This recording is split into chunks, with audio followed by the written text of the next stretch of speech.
세상에 신식문물이 들어오던 조선 말 1895년 갑오개혁과 함께 조선의 체육에도 근대화의 바람이 불기 시작한다. 활쏘기, 씨름, 연날리기, 그네뛰기 같은 무예나 놀이 위주였던 조선의 체육은 선교사들에 의해 야구, 농구, 배구 등 서양 운동 종목이 소개되면서 근대 스포츠의 틀을 갖추고 대중화되기 시작한다. 손기정의 베를린 올림픽 메달 소식을 전하며 유니폼에 달린 일장기를 지우고 사진을 올린 우리나라 최초의 체육 전문 기자 이길용. 그는 당시 근대 스포츠의 상황을 이렇게 전하고 있다. 1897년 축구가 먼저 들어오고 1904년 야구에 이어 정구, 농구, 육상이 들어와 각종 경기 대회가 열렸다.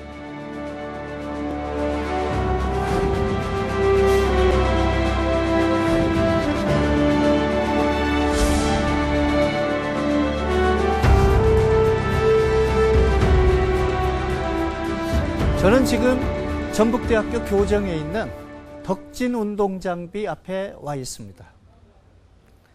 일제강점기 덕진공원 입구에서 전북대학교 구정문 사이에 야구장과 육상 경기장이 조성된 덕진운동장이 있었습니다. 지금은 비록 이렇게 비만 남아있지만 당시에는 서울과 평양 다음으로 세 번째 큰 운동장이었습니다. 그만큼 덕진운동장에서는 많은 경기가 열렸는데요. 그 중에서도 가장 인기 있는 종목은 자전거 경주였다고 합니다. 지금은 전북대학교가 들어선 곳. 1920년대 이곳엔 덕진운동장이 있었다. 오늘날 그 흔적을 볼 수 없지만 덕진공원과 전북대학교 일대엔 축구와 야구, 자전거 경주와 육상 등을 할 수 있는 대규모 체육시설이 들어서 있었다. 덕진운동장이 조성되고 각종 대회가 꾸준히 열리면서 전북의 체육 열기는 한층 높아진다. 그 중에서도 가장 많이 치러진 경기는 자전거 대회였다. 전국적인 자전차 시합장이 전주가 됐어요. 해방될 때까지 전주에서 자전차 전라북도에서 자전차로 인한 그 경기대회를 한 것이 40번이 넘습니다. 무슨 부산일보 주최 자전차 대회, 동아일보 군산지구 주최 자전차 대회, 무슨 자전차 포 주최 자전차 대회, 이렇게 각기 전부 자전차를 홍보하기 위해서 만들어요. 그 스폰서는 자전차 회사에서 됩니다. 개화기 운송수단으로 전해진 자전거는 점차 스포츠 종목으로 발전해 갔는데 엄복동이라는 스타가 등장하며 높은 인기를 끌기 시작한다. 평택에서 서울까지 자전거 행상을 하던 엄복동은 각종 자전거 대회에서 일본인 선수들을 제치고 우승을 휩쓸며 조선인의 영웅으로 떠오른다. 엄복동의 인기에 힘입어 뜨거워진 자전거 경주의 인기는 전라북도에서도 이어졌다. 지금의 덕진공원에서 열린 자전거 경주대회 풍경은 당시 한 고등학생의 일기장에서 엿볼 수 있다. 오전 10시경 친구 대여섯 명과 함께 덕진지에 가서 전주구락부 운동회를 보았다. 오늘 운동회에서는 자전거 경주대회가 열려 수십 명의 선수들이 자기 기량을 발휘하여 열심히 달렸다. 왜 자전거 대회라는 것이 인기 스포츠로 좀 만들어졌느냐? 1900년 초부터 아시는 거와 마찬가지로 일본이 군산항을 점령하고 개간을 시작하지 않습니까? 대단지에 농지 개발이 형성이 돼요. 농장이 만들어지죠. 그럼 농장을 만들면 농장을 왔다 갔다 하는 무슨 운반 수단이 있어야 될 거 아니에요. 이 여기 싹 끝까지 보이지도 않는데 왔다 갔다 하는 수단이 뭐예요? 자전거밖에 없어요. 자전거 수요가 증가하자 일본의 자전거 회사들은 조선 시장을 공략한다. 지역별로 대리점을 입점하고 크고 작은 대회를 열어 자전거에 대한 관심을 높였다. 자전차 경기대회를 하면 누가 잘 뛰냐면은 짐 싣고 다니는 사람이 제일 잘 가요. 쌀가마니 싣고 달리기. 뭐 싣고 달리기. 이게 전주의 자전차 경기대회 사이클이 발전하게 된 동기의 하나입니다. 그 뒤에 덕진동에 운동장이 사이클 운동장이 만들어져서 제1회 대회 때 엄복동이라는 우리나라 전설적인 인물을 초청을 해서 시합을 합니다. 1928년 덕진 운동장에서 열린 호남 자전거 경기대회. 전라도에 내로라 하는 자전거 선수들은 물론 자전거왕 엄복동도 대회에 참가하기 위해 전주를 찾았다. 수천 명 관중이 운집한 가운데 치러진 경기. 결과는 엄복동의 우승이었다. 그로부터 몇 년 후 덕진 운동장에서 열린 자전거 대회. 남자 선수들 사이에서 눈에 띄는 여성 한 명이 보인다. 당당한 체구에 자신감 넘치는 표정이 인상적인 이 여성. 그녀는 1930년대 엄복동 못지않게 주목받았던 여자 자전거 선수 순춘자다. 순춘자라는 분이 이 고장에서 사이클 그래도 근대식 사이클입니다. 그 짐자전차가 아니에요. 그때 그 22살인가 3살 그때입니다. 지금 얘기 우리가 알고 있는 용머리곡의 효자동 거기에 살던 분입니다. 그 애인이 남자 자전차 선수예요. 둘이 서로 좋아하면서 자전차를 시작을 했습니다. 근데 너무 열심히 하니까 우승을 몇 번을 했어요. 호남에서는 여자가 한 사람밖에 없어요. 어머님이 적극적으로 그걸 밀어주셨어요. 순춘자. 그분에 대한 내용은 그 이상은 나온 게 없습니다. 당시 자전거 경주는 선수 기량에 따라 1, 2, 3급으로 나뉘어 있었는데 순춘자는 가장 기량이 높은 1급 여자 선수였다. 호남에서 유일한 여성 자전거 선수였던 순춘자. 그녀에 대해 전해지는 기록은 몇 장의 사진이 전부. 더 많은 사실을 밝힐 수 없는 점은 전북 스포츠사의 아쉬움으로 남아있다. 연복동이라는 대스타가 등장을 하면서 자전거 경주는 조선인들 사이에서 가장 인기 있는 스포츠로 자리를 잡게 되죠. 한편 야구나 축구 같은 구기 종목은 외국인 선교사들에 의해 학교에 전해지는데요. 신식교육이 막 정착되어 가던 중고등학교에서 체육교사들에 의해 대중적인 스포츠로 발전을 하게 됩니다. 1900년대 초 전주 신흥학교 설립자였던 레이놀즈는 학생들을 위해 둘레 70cm의 공을 하나 들여오는데 그것은 바로 축구공이었다. 전주 신흥학교와 군산 양명학교를 중심으로 시작된 전북의 축구는 1920년대에 들어서면서 학교와 클럽을 중심으로 점차 활발해지기 시작한다. 그때는 행정적인 그 체계가 전혀 없을 때입니다. 그래서 스포츠를 좋아하는 사람들이 모여서 스폰서가 하나 만들어지면 그때 스폰서라는 것은 출전비하고 밥 사는 것이 스폰서입니다. 만들어지면 이걸 무슨 구락부로 하자. 무슨 팀으로 하자. 그 일본식 표현입니다. 구락부라고 하는 것은 무슨 팀. 완산구락부, 축구팀. 완산구락부입니다. 구락부라고 형성되고, 그 다음에 제도적으로 발전하고 시작하는 것이 학교체육입니다. 학교체육의 스포츠 전문팀을 육성하는 겁니다. 이 두 가지가 공존하면서 체육이 발전해 나갑니다. 그 무렵 전주 완산구락부와 군산 평화축구단이 조직되는 등 지역별 축구팀이 만들어지고 지역 간 축구 경기가 크게 늘어났다. 나 어릴 때 그 초등학교 될 때 그 전군 축구대회면 꼭 전고 전주 초등학교를 다니고 그래서 그저 북중학교 이것 때는 전고 북중학교 운동장에서 뭐 전주 군산 연례적으로 가을에 해 이제 군산하고 전주서고 이제 하는데 그때는 굉장히 그냥 그 명물이었습니다. 그게 그 스포츠가. 이 시기 축구의 최고 스타는 단연 군산 출신의 오토바이 채금석이었다. 군산 양명학교에서 축구를 시작한 채금석은 서울 경신학교와 경평 축구단 대표 선수를 거쳐 국가대표에 발탁된다.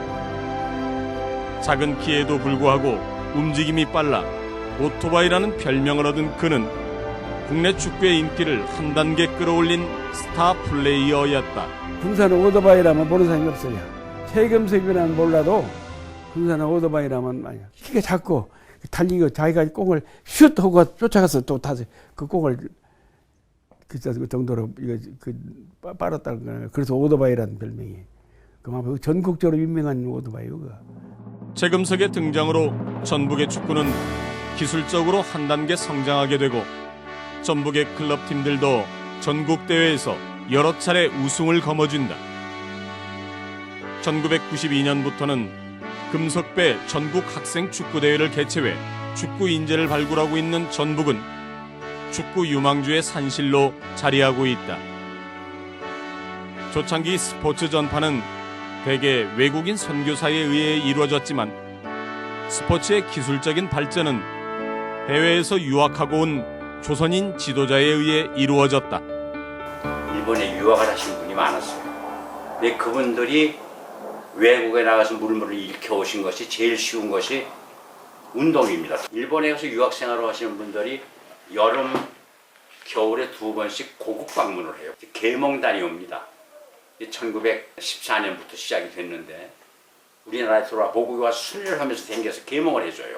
그 수가 전라북도가 굉장히 많습니다. 그러니까 전라북도가 조금 다른 데보다 스포츠 하는 데는 좀 빨랐다 하는 이유도 되고, 호남에서 가장 먼저 야구팀 유니폼을 맞춘 전주고보부터 전국대회 우승을 차지한 고창고보까지 상당한 실력을 보였던 전북의 야구. 야구 역시 초기엔 중고등학교를 중심으로 발전했는데 초창기 전북 야구의 기틀을 마련할 수 있었던 배경엔 일본 와세다 대학에서 주전 포수를 맡았던 김영조가 있었다. 김영조 씨라고 하는 분은 진안군 주천면 사람입니다. 그분이 와세다 대학을 가서 포수가 됐어요. 야구 포수가 됐어요. 그래가지고 이분을 장경근 씨가 얘기를 해가지고 전주고등학교, 북중학교 야구 코치로 모셔오도록 이렇게 교섭을 합니다. 성사가 됐어요. 전주고등학교 와가지고 야구를 본격적으로 이제 시작을 합니다. 와세다 대학 포수 시절 요미우리 자이언츠의 스카웃 제의를 받을 정도로 탁월한 실력을 선보인 김영조. 전주로 돌아온 그는 학생들을 가르치면서 사회인 야구팀인 전주야구단에 입단해 뛰어난 활약을 펼쳤다. 김영조 씨는 제대로 야구를 배운 사람이거든요. 이분이 쾌차를 맡고 전주야구단이 만들어집니다. 전국대회, 해마다 전국대회 나갑니다. 그럼 마산하고 정규 교환 경기도 하고. 그래가지고 나중에 김영조 씨가 한국 야구의 대부로 만들어지죠.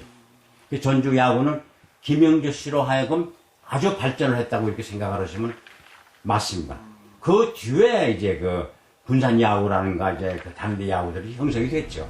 특히 김영조는 오른손 엄지손가락이 잘려나간 사고를 겪기도 했지만 어려움을 극복하고 한국 최고의 타자로 이름을 떨쳤다. 이후 국가대표팀 감독을 역임하며 평생을 야구인으로 살아갔다. 일제의 식민 지배 속에서도 조선의 스포츠 역량은 두각을 나타내게 됩니다. 마라토너 송기정은 1936년 베를린 올림픽에서 금메달을 따며 민족의 자긍심을 높여주죠.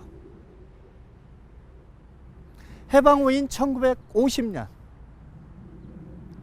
세계 최고의 마라톤 대회가 열리는 미국의 보스턴에서 한국은 다시 한번 세계를 깜짝 놀라게 합니다.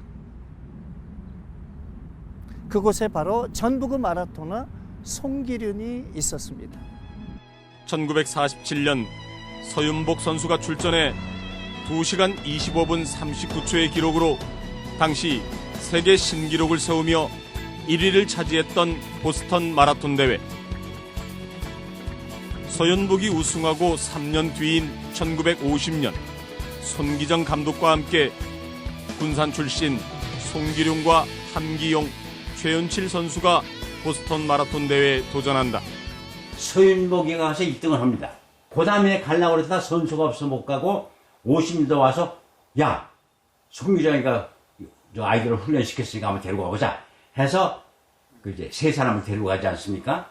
세 사람을 간 중간에 군산 사람이 송용길입니다. 군산 상고 출신. 그리고 이분들이 갈 때 어떻게 갔냐? 비행기가 타고 갈 비행기가 없어 우리나라는. 해방 직후 넉넉지 못한 재정 탓에 미군의 군연기를 얻어 타고 네 사람은 미국 보스턴에 입성한다. 당시 한국은 동아시아의 스포츠 변방이었지만 마라톤에서만큼 두각을 나타내왔던 상황. 보스턴 데일리 신문은 한국 선수 세 사람을 우승 후보로 올려놓았다. 드디어 1950년 4월 19일 대회 날이 밝았다. 세계 강호들과 함께 달린 세 사람. 레이스는 누구도 예상치 못하게 전개됐다. 나는 피곤했다. 지독하게 지쳤다. 나는 17마일 이후에 그만두려고 했다. 하지만 그때 최윤칠이 내 뒤로 떨어지는 것을 보았다. 순간 나는 결심했다. 출발한 지 2시간 30여 분 후 한국 선수 세 사람이 나란히 1, 2, 3위로 결승선에 도착했다.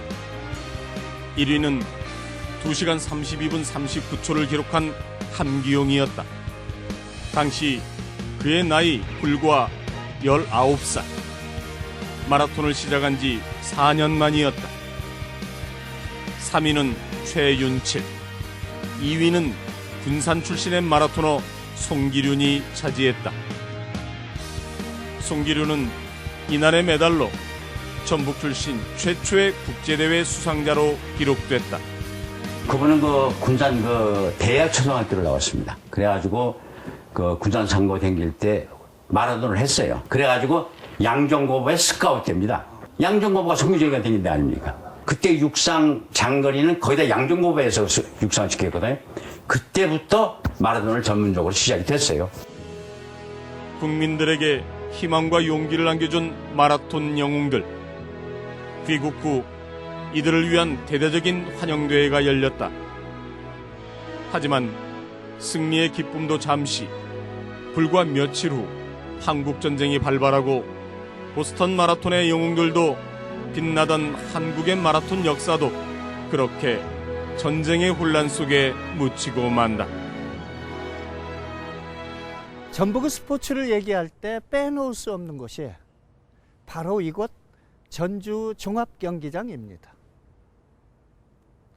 전주 종합경기장은 1963년 전주에서 열린 제44회 전국체전을 위해서 만든 곳인데요. 당시 인구 7만의 전주에서 14,000명의 선수단이 참가하는 체전을 치르는 건 쉬운 일이 아니었죠. 막막하던 상황에서 힘이 되어준 건 바로 전북 도민들이었습니다. 전주에서 처음 전국체전이 열린 건 1963년 제44회 전국체육대회. 하지만 당시 전주는 전국체전을 치를 만한 여력이 충분치 않았다. 전주에 가면 잘 데가 없지 않냐?